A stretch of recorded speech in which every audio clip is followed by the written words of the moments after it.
po mga nangangailangan kapanalig. Ayan, Doc. So, matapos yung ating panawagan kanina, meron naman tayo makakausap na pagkakalooban natin ng pagtulong. Damay kapanalig, tulungan ang ating kapanalig. Narito sa ating studio live si Edinel Ferrer mula sa Quezon City. Saan ka sa Quezon City, Edinel? Sa Barangay Del Monte po. Del Monte. Malapit lang dito. Del Monte. Si Edinel po, sa edad na 34, ay nagdadialysis na, doktora. Bakit ang bata mo pa nagdadialysis ka na? Ano po, sa hypertension. So hindi ka nagte-take ng anong maintenance medicine? Mula po nung 17 years old pa lang ako, high blood na ako. 17? Opo. Bata Tapos mo. yun po yung sumira sa kidney ko. Pero nung 17 years old ka na, hindi ka nagpapa-doktor sa cardio? Hindi po, kasi po wala po nung nararamdaman nun. Wala kang nararamdaman. So, paano mo nalaman na nung 17 years old ka na meron ka ng mataas na alta presyon? Ano po yun, nagpunta ako sa center, tapos kasi nakagat ako ng aso nun. Kailangan akong i-blood pressure. Tapos yun po, nalaman na mataas lagi yung BP ko. Tapos yun, nasa walang bahala ko po. Hindi mo inintindi. Hindi niya kagad ginamot, Dok. Opo, hanggang sa tumagal ng tumagal, nasira po yung kidney ko. Hindi pa sumasakit ang ulo mo? Wala talaga po akong nararamdaman. Kasi wala ka nararamdaman. So, ilang taon ka nung nasira ang kidney mo? 27 po, nag-start na ako ng dialysis. Wow, aga. 27 So, almost years 7 years ka na nung nagdadialysis. 6 years. 6 years. So, sa isang linggo, ilang beses? 3 times a week. 3 times a week na. Oo. May PhilHealth ka naman. PhilHealth po yung nakakatulong po sa akin. May PhilHealth ka na, meron ka pa PWD card. Opo, PhilHealth. O at least makatulong. Nakakatulong yan, Doc. Okay. Pero, may cash out ka pa din. Meron po sa center namin. Magkano binabayaran mo? Kada session po, 700 po. Plus 700 pa. 3 Mataas times pa rin, Doc. So, plus, and then how much yung filter? Basta po covered ng PhilHealth po yung parang nasa 2,400 po. Tapos yung matitirang cash out na 700, yun po yung binabayaran niya. Pagka bumabaksak yung hemoglobin, saan ka lumalapit? Sa mga sa government po, sa DSWD, sa Quezon City, nagbibigay din po sila ng gamot. Nasubukan mo na ba lumapit sa Presidential Action Center? Hindi pa po. Dati po, last year. Last year. Pero this year, di pa? Hindi pa po. Sige. At mamaya, alamin mo kay Nanay Lina yung mga requirements at ang Presidential Action Center, meron na silang epoetin na maitutulong sa mga nagpapahemodialysis. So, para may dagdag na sa inyo para makabawas sa gastusin nyo. Oo. So, tutulungan ka ni Dr. Hilda, na makalapit sa Presidential Action Center.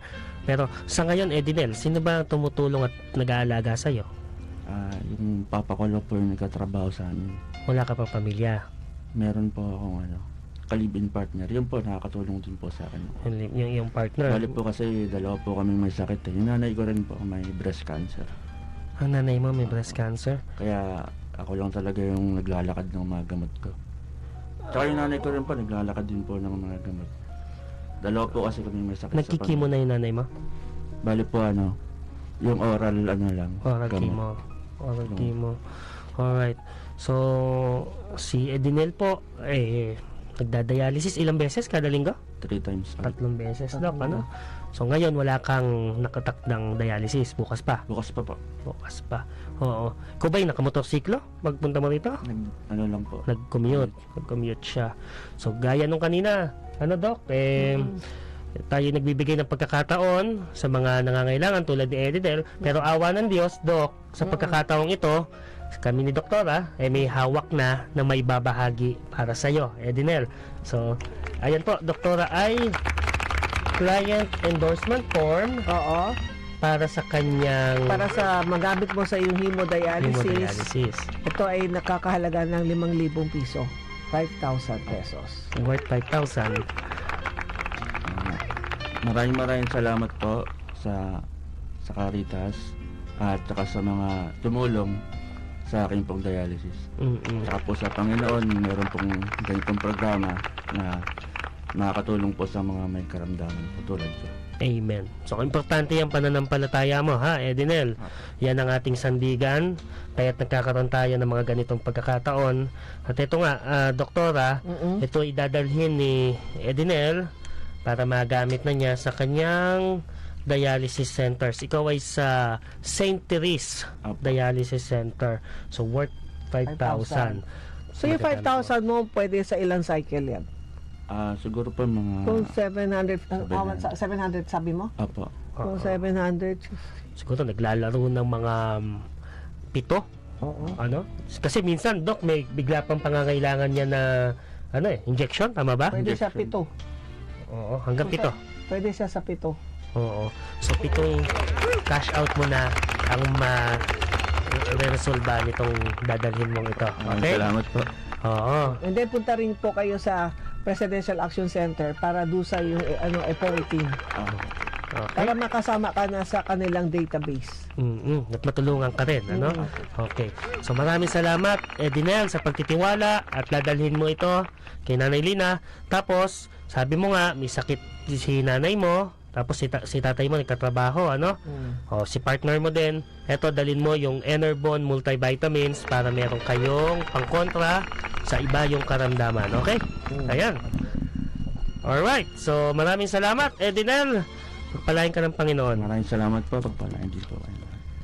Alright. Ayan po, Doktora. Ang ating nakatanggap ng tulong, ano? At papasalamat tayo sa lahat ng tumugon sa kanya naging panawagan noon at heto may naibigay na tayong tugon. Kaya mahalaga din yung iyong bit-bit na impormasyon, ano, para sa mga hindi nakakaalam. Kaya sa pagpapatuloy po ng ating programa, pag-usapan natin, Dok, paano nga ba makahingi ng pagtulong diyan sa iyong binabanggit.